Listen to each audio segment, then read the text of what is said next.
पंकज जी, असल में जो कुछ हमने हाउस में देखा उसके बाद कांग्रेस का स्टैंड क्या है? क्या वाकई इस तरह की स्टेटमेंट की ओथ सेरेमनी के दौरान क्या कोई जगह बनती है? एक सांसद को क्या इसी अंदाज में शपथ लेनी चाहिए?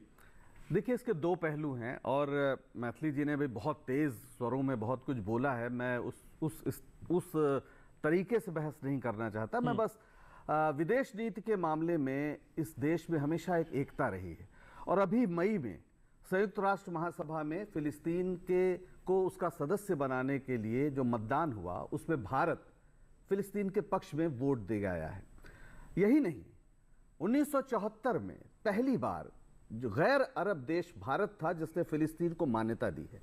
और इस समय फिलिस्तीन एक संदर्भ है जिसमें गाजा पट्टी में जो युद्ध हो रहा है उसमें लाखों, जिसमें बच्चे, महिलाएं, बूढ़े और पूरी दुनिया में फिलिस्तीन के पक्ष में प्रदर्शन हो रहे हैं। अमेरिका तक में हो रहे हैं। इवन इजराइल से जुड़े हुए जो यहूदी हैं, यहूदी प्रदर्शन कर रहे हैं यूरोप के तमाम शहरों में, अमेरिका में।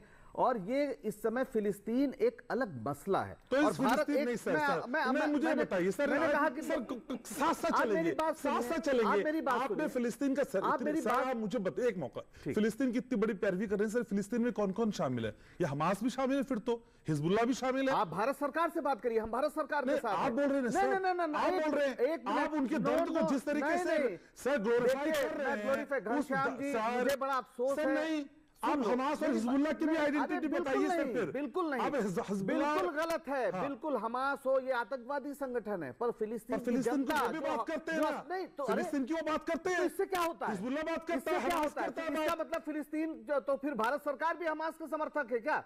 फिलिस्तीन के पक्ष में अभी वोट दे के आई है सर। भारत सरकार ने उसमें रह के जय फिलिस्तीन बोल दिया था। मैं वही कह रहा हूं कि आप देखिए, अब आप दो बातों को, यही मैं कह रहा हूं कि मेरी बात को पूरा सुन लीजिए। मैं कह रहा हूं कि फिलिस्तीन, अब आप हमास पे ले गए, फिलिस्तीन के पक्ष में जब आप फिलिस्तीन के दर्द को ग्लोरीफाई करेंगे, कि भारत सरकार बोलूंगा फिर सर, इसलिए कि भारत सरकार आधिकारिक तौर पर फिलिस्तीन के दर्द के साथ है और भारत की नीति रही है कि विदेश नीति के मामले में विपक्ष हमेशा साथ रहता है और याद से नहीं, हमेशा से रहा है। हम विदेश नीति के मामले में की स्टेटमेंट को जस्टिफाई कर रहे हैं। नहीं, फिर अभी मैंने कहा ना कि इसके दो पहलू हैं।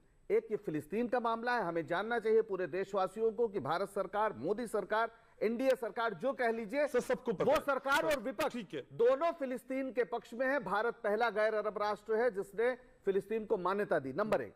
नंबर तो अब आता है आलोचना के लेवल पे नहीं सर, नहीं आलोचना नहीं। अब सवाल है कि उस सदन में बहुत लोग जैसे आपने खुद बताया, एक अतुल गर्ग जी हैं जो इनके मेरा ख्याल है गाजियाबाद से जीते हैं। उन्होंने दीनदयाल उपाध्याय जिंदाबाद, अटल बिहारी जिंदाबाद, सारे जिंदाबाद के नारे लगाए। किसी ने जय नमो बुद्धाय और तमाम चीजें कही। उसमें इन्होंने जय फिलिस्तीन का, हमारा ओवैसी से न लेना देना है, ना हम ओवैसी के पक्ष में हैं। सवाल यह है कि अगर ये गलत है, यानी इस तरह की बातें गलत है, तो लोकसभा अध्यक्ष कानूनी कार्रवाई करे, जो भी करना अगर ये गलत है। अरे अगर हाँ, अगर ये गलत इसलिए कि उसी संसद में, नहीं सर, नहीं, अगर ये गलत है, हाँ, इसलिए कि उसी संसद में फिलिस्तीन के पक्ष में भाषण हुए हैं, भी साथ दे रहे हैं ना, उसी अगर ये गलत है। अरे भाई, आप बात ही नहीं समझ रहे। मैं समझ रहा हूं सर, नहीं समझ रहे। अगर ये गलत है, हाँ, इसलिए अगर आपको भी ओवैसी की कैटेगरी में ला रहे हैं सर, आप गलत बात कर रहे हैं। मैं ये कह रहा हूं कि ये तय करना है कि हिंदू राष्ट्र जिंदाबाद जो लोग कह रहे थे, जो अटल बिहारी जिंदाबाद, गलत है, सही मैं नहीं कह रहा हूं ना। ये लोकसभा अध्यक्ष तय करेंगे कि उनके उसमें आता है कि नहीं, सब पे कार्रवाई करेंगे सर। नहीं, हम नहीं, इतनी बड़ी कांग्रेस जो मैं कह रहा हूं लोकसभा अध्यक्ष तय करेंगे, मैं नहीं तय कर सकता हूं। अगर ऐसा है तो अब तक उनको जो भी उन पर कार्रवाई होनी चाहिए तो हो जानी चाहिए। हमारा क्या इंतजार कर रहे हैं भाई? हम लोकसभा और भारत सरकार की इस नीति का कृपया इसे राजनीतिक वो न करें, ये गलत है। भारत सरकार और इसी संसद में जहां सर सेफ पैसेज मत लीजिए सर, सेफ पैसेज नहीं, सेफ पैसेज नहीं, न जाने कितनी बार फिलिस्तीन और फिलिस्तीन के पक्ष में भाषण हुए हैं जिसमें भाजपा के लोग भी शामिल हैं।